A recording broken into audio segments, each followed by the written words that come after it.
Hello, Augies Worldwide. I'm Dave Kassler, amateur radio call sign KE0OG, and here with another episode of Ask Dave. Today we're going to talk about a weirdness that's going on with Ed K6 SDW's antenna, actually the transmission line that he's using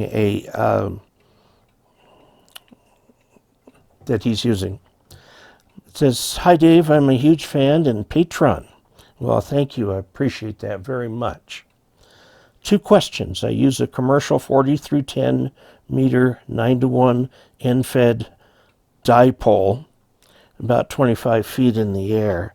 So he's got a balun in there, and it's a question whether the turns ratio is 3-to-1 or 9-to-1. If it's 9-to-1, then he's got an 81-to-1 balun, which I think might be a little better for an end-fed dipole. But this will work fine because it will take 50 and multiply it by, if we were to multiply it by 10, it'd be 500, so it's 450 ohms. All right, and it's about 25 feet in the air. The question 1, the counterpoise goes in and touches tree limbs and leaves, which is unavoidable. Is this okay? Now, one thing he did not say in here is whether this is insulated wire or uninsulated wire. If it's insulated wire, don't worry about it.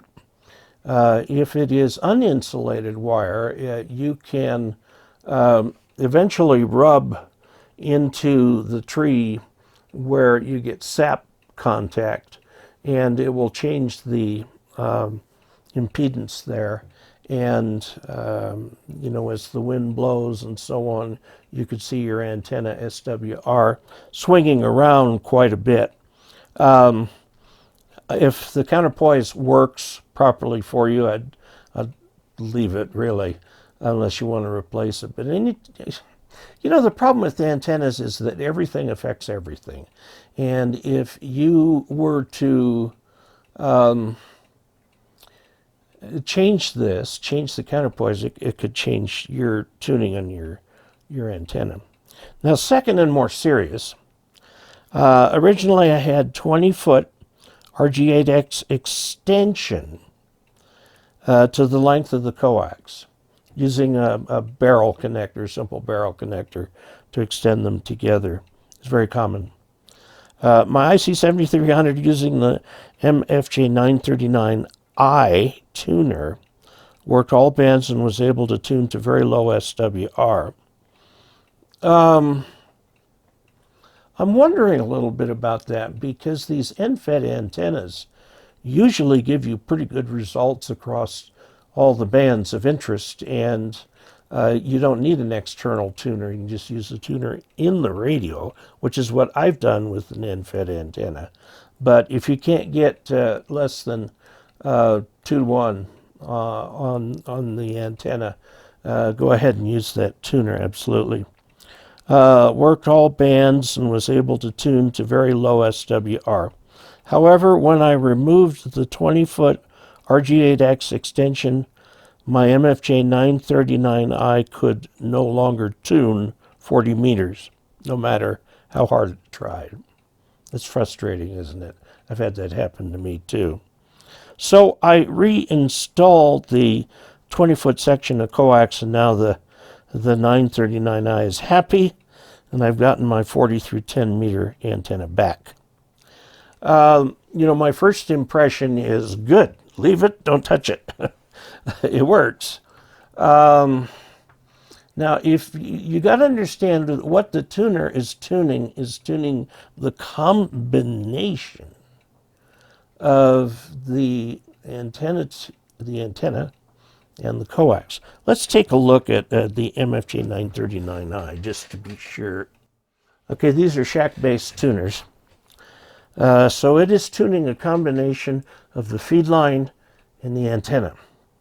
And you've got a counterpoise on that thing too, which complexifies the feeding. If you take the inserted part out and just connect it direct or something like that, you're going to change what you're tuning. And yes, it is possible the tuner will not tune it. The tuner goes up to SWR 10 to 1 about that. And this thing needs to be fairly stable. I mean, what can happen is that when you take that out on 40 meters, it creates a odd multiple of a quarter wave, which is a notoriously hard length of wire to tune.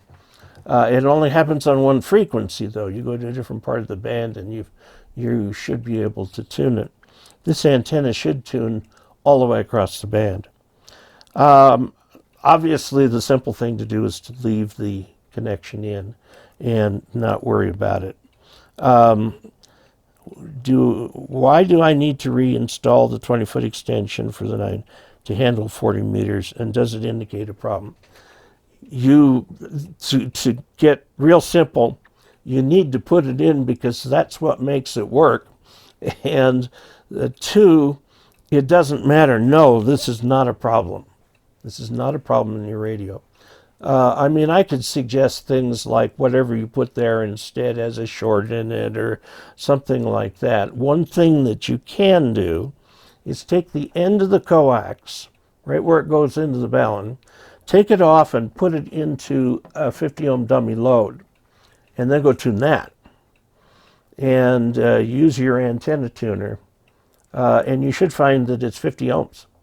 You got 50 ohm dummy load, you got 50 ohm coax, you should get 1-to-1 SWR on that thing. If you don't, something's wrong. But that is one test that you can do for that.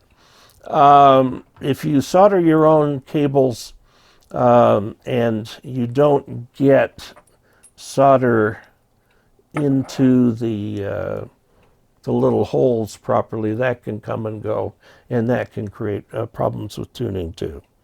So I hope that helps. Good luck, Ed, K6SDW, and enjoy being on the air, and I hope to see you there somewhere. Okay, so there you have it, and I hope that's helpful. I want to introduce a new feature of this channel. My study is filled with books and gadgets I've accumulated from having this channel, and it's time to thin the herd, so to speak.